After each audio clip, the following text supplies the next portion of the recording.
Native American Genocide and the Brainwashing, Residential Schools, a Tragic History. There is a form of violence and oppression called cultural genocide, which is the deliberate attempt to eradicate a specific group by cultural means. This means attempting to eliminate language, spiritual practices, and other traditional ways of life. Assimilation practices carried out by colonial governments are considered cultural genocide. The desire and attempts to eliminate indigenous culture have been very well documented over the history of colonialism. For example, the anti-Indian laws created in the 1800s across North America, which forbade indigenous people from holding culturally significant ceremonies and spiritual practices. Another strong example of the cultural genocide faced by indigenous peoples are the treaties and confinement to living on reserve land. For many indigenous nations, though not all, the change of lifestyle from moving freely across a vast territory, seasonally to hunt, was a cornerstone of the lifestyle, and having that altered changed many aspects of traditional culture. Further, it left many nations ill-equipped to lead the new sedentary lifestyle, which led to many issues such as inadequate housing and lack of access to water or food sources. The residential schools were established specifically for the purpose of assimilating indigenous people into the dominant colonial culture by eliminating the ability for children to learn their native culture. At the time, governments assumed that if they taught indigenous children in the Western way, that they would become westernized and assimilate into the settler culture.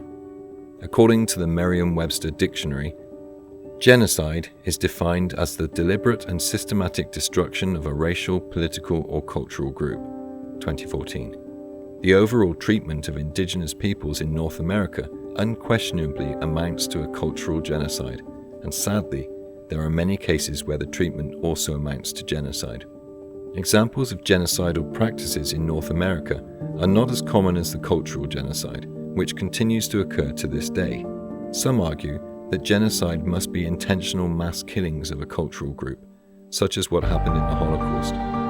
Certainly, the type of conquering and mass killings carried out in the 1500s by the Spanish conquistadors is genocide. However, practices like withholding access to food in order to either cause death or to pressure a nation into agreeing to and signing a treaty is akin to genocidal practice. It's hard to imagine the level of racism that indigenous people have faced generation after generation for over 500 years now. It's important to know that this type of trauma compounds and evolves over time and is affecting to every aspect of life, making it increasingly difficult for those who are victims of the colonial racism and discrimination to take action to change it. It is a multifaceted and extremely complex situation. If we can view the natural world in terms of cause and effect, or equal and opposite reactions, it is likely that however long indigenous peoples have been facing this racist discrimination is how long it would take the future descendants to recover from it. Residential and boarding schools.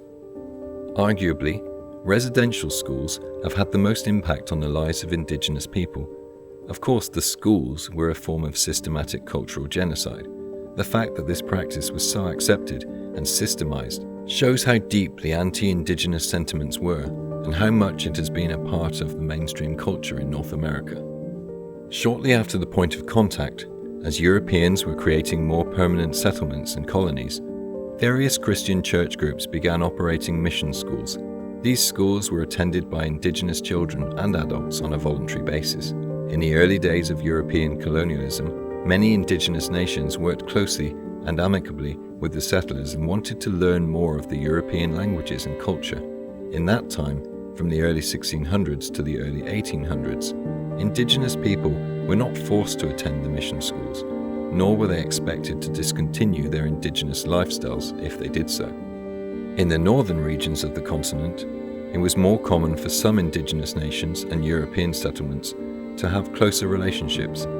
This led to many indigenous people marrying settlers, and as mentioned previously, this even created the distinct Metis nation as a result. At that time, there was a general acceptance of each other's cultures and an openness to cooperate and learn from each other. Many indigenous people, and families chose to go to the mission schools and to partake more in the settlers' culture. Due to the Christian education that was taught at the mission schools, many indigenous people converted to Christianity from that point on, and many still identify as Christian to this day. Although the mission schools do not have a particular violent or abusive legacy, although it is entirely possible that mistreatment did occur at these schools as well, many people of indigenous and European descent still consider them to be overall a part of the practice of cultural genocide, as they were intended to alter the culture and belief system of indigenous people. It wasn't until after the colonies formed their own distinct nations and governments that anti-Indian laws and acts were introduced. At the time, the European colonies and settlements were growing larger and more populous. This led to more conflicts about territory boundaries, land use, and rights and access. The settler and colonial governments of the time believed that the answer to the continuous conflicts would be to eliminate the cultural differences by forcing indigenous people to assimilate into the dominant culture. Many laws were created in the 1800s to ban indigenous cultural practices, such as spiritual ceremonies.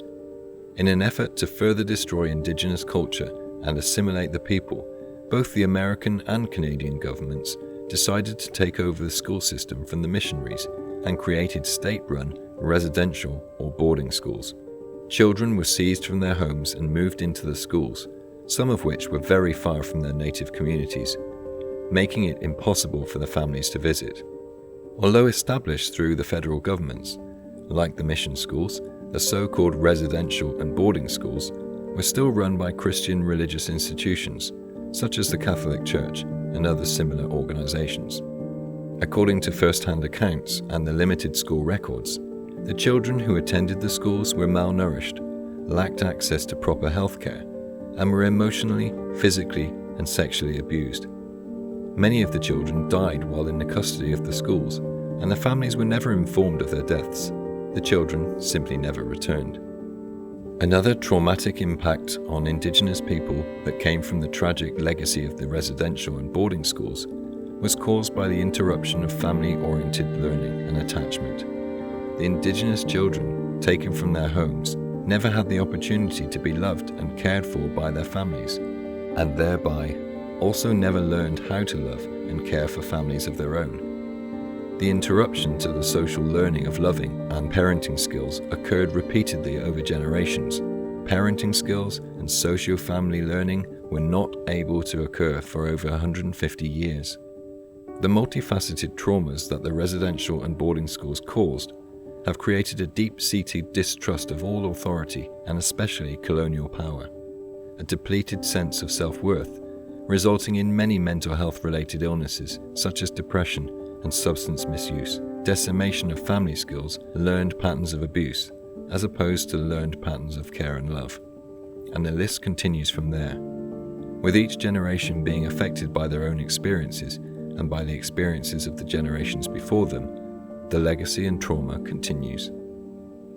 It was not until 2021 that the yards of the former residential schools were excavated and the remains of thousands of children were discovered.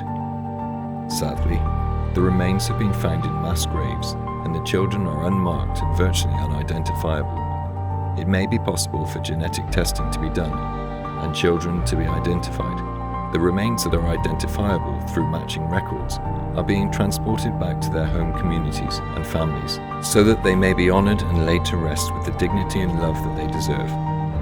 This goes a long way to helping the families of the missing children, the residential school survivors, and the descendants of the school survivors get some closure. However, the trauma will take many generations to heal, and that is only if the victims are adequately supported to heal.